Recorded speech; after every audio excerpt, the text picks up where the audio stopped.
watching UNO with Dr. Ambrish Saxena. Hello students, today is Friday 13th of December 2019 and this morning I welcome you in 65th edition of DME UNO. The whole country is on the boil on the issue of Citizenship Amendment Bill 2019. In the last 3 consecutive stories in this program, I have talked about the constitutionality of this bill as also the non-inclusion of certain category of minorities and also the beneficiaries of this bill. Today, I will be specifically talking about as to why Assam is on the boil on this issue. To give you the latest development, the Citizenship Amendment Bill was passed by Lok Sabha on Monday and by Rajya Sabha on Wednesday. On Thursday, the President gave his assent and it turned out to be an act. So, within 4 days, this controversial bill became an act. This act provides that the illegal migrants from Pakistan, Afghanistan and Bangladesh will be given citizenship in India provided they belong to 6 religions including Hindus, Buddhists, Sikh, Jain, Parsis and Christians.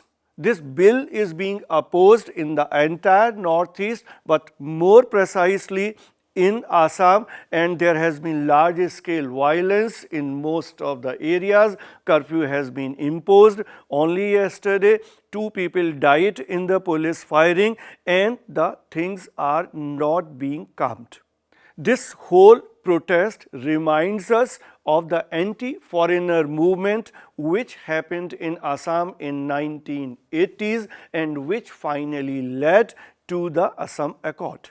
If we look into the geographical location of Assam, 7 out of 33 districts borders Bangladesh, and this international border has always been porous, and right from the independence of India in 1947, the influx of the migrants from Bangladesh kept on happening in Assam.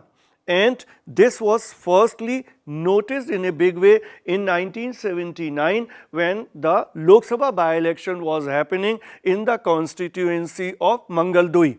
And it was found that there is an increase in large number of voters in that constituency, and that was the time when this Assam movement started. It went on for about 6 years, and during this time 885 people died. Finally, there was an accord which happened between the Rajiv Gandhi government and the leaders of this movement. Now, as per this accord, it was decided that the identification of the foreigners will be done and all these foreigners will then be deported. And the cutoff date for this was decided as 25th of March 1971. And in the current Citizenship Amendment Bill CAB, the cutoff date has been decided as 31st of December 2014. So, there is a gap of about 4 decades in these cutoff dates, and this is the major bone of contention because the protesters say that this will open doors for lakhs of Bangladeshis Hindus to permanently settle in Assam. And this will have a swamping effect on the indigenous communities. It will also burden the resources of Assam and it will also adversely impact the culture and tradition and the heritage of the Assamese people.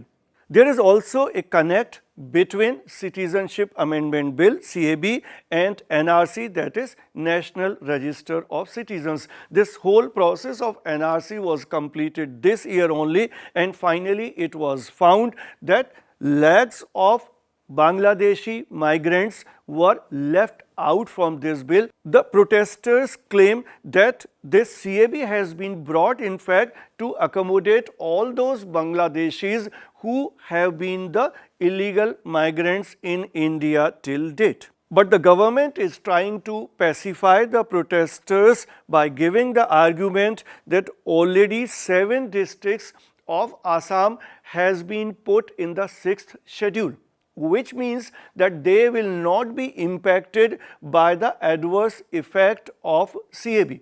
Another argument is that clause 6 of the Assam Accord will insulate the adverse impact of CAB. Now, what is this clause 6? This clause provides the constitutional, legislative and administrative safeguards to promote, preserve of the cultural, social and linguistic identity and heritage of the Assamese people. The way the movement is happening in Assam, except Barak Valley, which is basically a Bengali dominated region, the entire state is in the grip of the protest and there seems no solution to this. Now, moving on to another story, this is about the rise of a new country on the map of the world. This country will be named as Bougainville. It may be interesting to note that there are 195 countries in the world. Out of this, 193 countries are the members of the United Nations. About 30 countries have emerged after 1990. Why? Because the USSR got disintegrated in 1991 and so there was a surge in the number of countries in the world. Bougainville is located near Indonesia in the Pacific Ocean region. At present, Bougainville is part of a country which is named as Papua New Guinea. On Wednesday, a referendum happened in Bougainville and people voted whether they wanted independence or they want to remain with Papua New Guinea. And interestingly, 98% people voted in support of the independence of Bougainville. That is 1,77,000 people voted in favor and 3,000 people supported to remain with Papua New Guinea with autonomy. Bougainville has a very bloody past and for the last 2 decades of the 20th century, there had been a civil war there between Bougainville rebels, security forces of Papua New Guinea and foreign mercenaries. This war ended in 1998 and about 20,000 people were killed in this civil war. Post 1998, the peace process is started. This peace process again took about 20 years and the voting on Wednesday is considered the culmination of this peace process. Though the result of the voting are to be ratified by the Parliament of Papua New Guinea. But the kind of overwhelming support that has been given for independence, there are indications that the Parliament will approve these results. Bougainville is a group of islands which was firstly discovered by a French explorer, Louis Bougainville. And this is an area of more than 9,000 square kilometers and it is rich in mines and minerals, particularly gold. And that is how the colonial powers have been eyeing on this area and the control of this Bougainville has been exchanging hands from France to Germany, Germany to Australia, Australia to Japan before it finally became part of the Papua New Guinea. So let us all welcome this new country on the world map. That is all in today's edition.